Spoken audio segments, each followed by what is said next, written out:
সবাইকে স্টক অবজারভারের পক্ষ থেকে শুভেচ্ছা জানাই। বন্ধুরা, আজ আমরা এমন 5টি স্টক পিক করেছি। হিস্ট্রিক্যালি পারফরম্যান্স ওয়াইজ যদি আমরা বিবেচনা করি, এই 5টি স্টকেরই এক্সিলেন্ট ট্র্যাক রেকর্ড রয়েছে ঢাকা স্টক এক্সচেঞ্জে এবং বর্তমানে এন্ট্রি নেওয়ার জন্য সুইটেবল প্রাইস পয়েন্টে অবস্থান করছে। আর স্টকগুলো হলো ইস্টার্ন হাউজিং, মেঘনা লাইফ, বিডিকম, নাভানা ফার্মাসিউটিক্যালস এবং ইউনিক হোটেল। আলোচনাটি শেষ পর্যন্ত শুনতে থাকুন। আলোচনাটি শুরুতেই সবাইকে রিকোয়েস্ট করব, ডিসক্লেমার অংশটি আপনারা ভালো করে পড়ে নেবেন। পুঁজিবাজার ঝুঁকিপূর্ণ।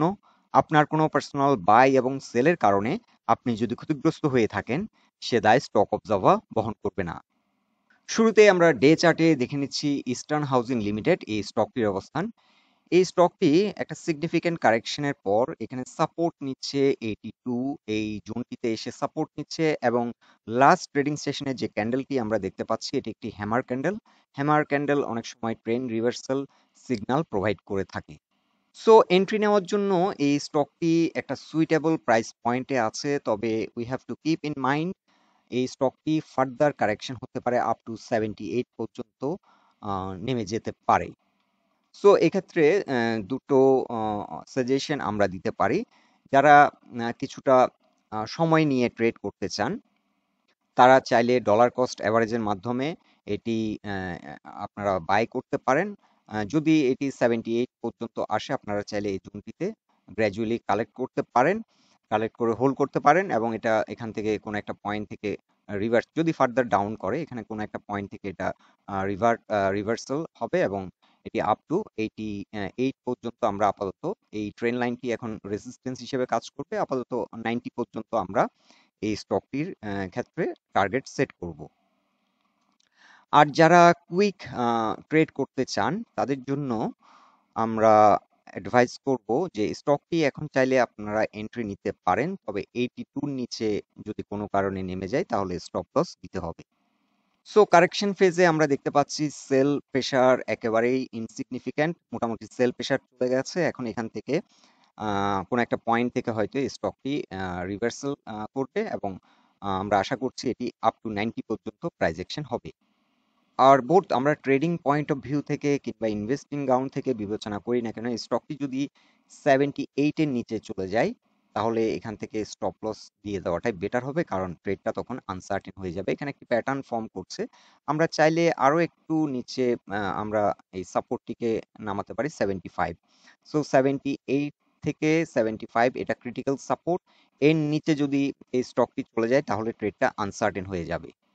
আর এই স্টকটি একসময় কিন্তু একটা সুপার পারফর্মিং স্টক ছিল, আপ টু 148 পর্যন্ত প্রায় প্রাইস অ্যাকশন করেছিল এবং এরপর থেকে কিন্তু স্টকটি কারেকশনের মধ্যে দিয়ে যাচ্ছে, যদিও এখানে একটা রিভার্সাল করেছিল 128 পর্যন্ত। এখান থেকেও আবার একটা বড় রকমের পতন হয়। এখান থেকে এখন ছোটখাটো রিভার্সালের মাধ্যমে আমরা দেখতে পাচ্ছি এখানে একটা আপস এন্ড ডাউন, একটা সাইডওয়ে প্রাইস অ্যাকশন বর্তমানে করছে। সো এই স্টকটির ক্ষেত্রে যেটি আমরা বলবো, এই যে প্যাটার্নটি আমরা ড্র করেছি, এখানে একটা ট্রায়াঙ্গেল প্যাটার্ন আইডেন্টিফাই করেছি এবং এই প্যাটার্নটি যদি ফলো করে, এই প্যাটার্ন ব্রেকআউট দিলেই আগের মতো সেই প্রাইস অ্যাকশন আমরা আশা করতে পারি, হয়তো একটা ভালো র্যালি হতে পারে।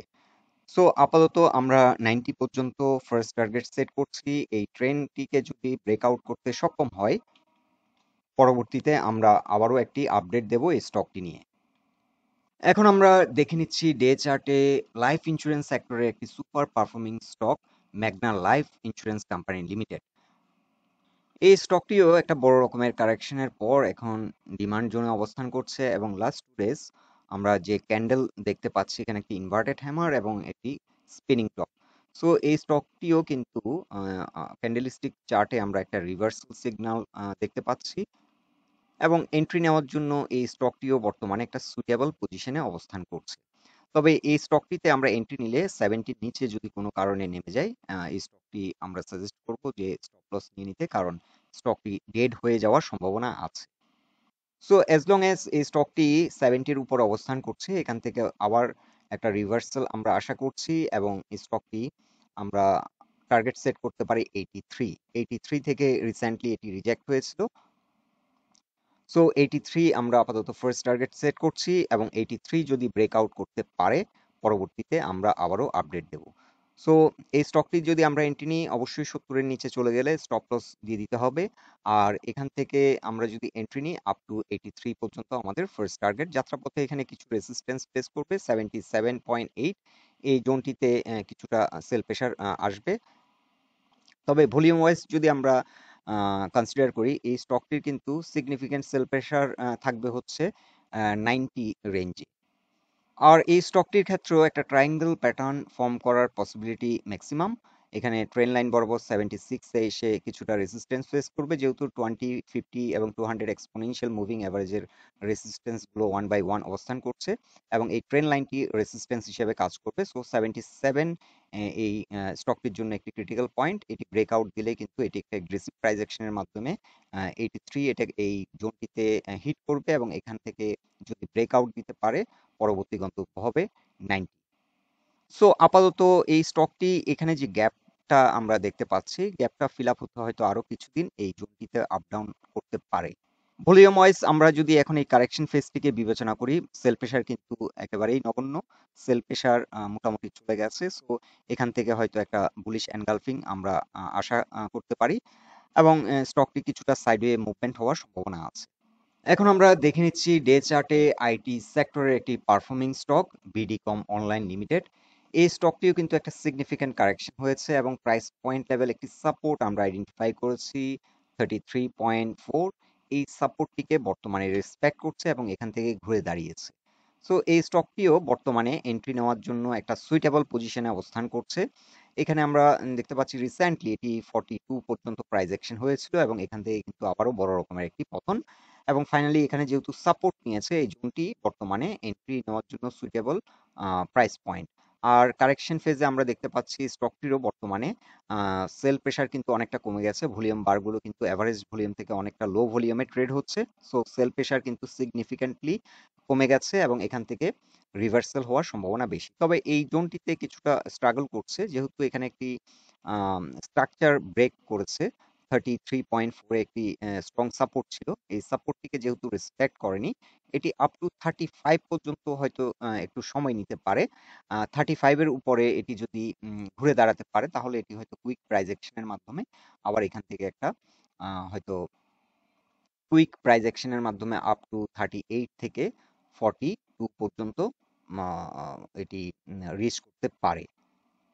সো এই স্টকটি আমরা এন্ট্রি নিলে আপাতত যদি কোনো কারণে ডিউ টু মার্কেট কন্ডিশন কিংবা কোনো এক্সটার্নাল হ্যাপাজার্ড যদি আসে, এটি যদি কোনো কারণে 33.4 এর নিচে নেমে যায় তাহলে স্টপ লস দিতে হবে।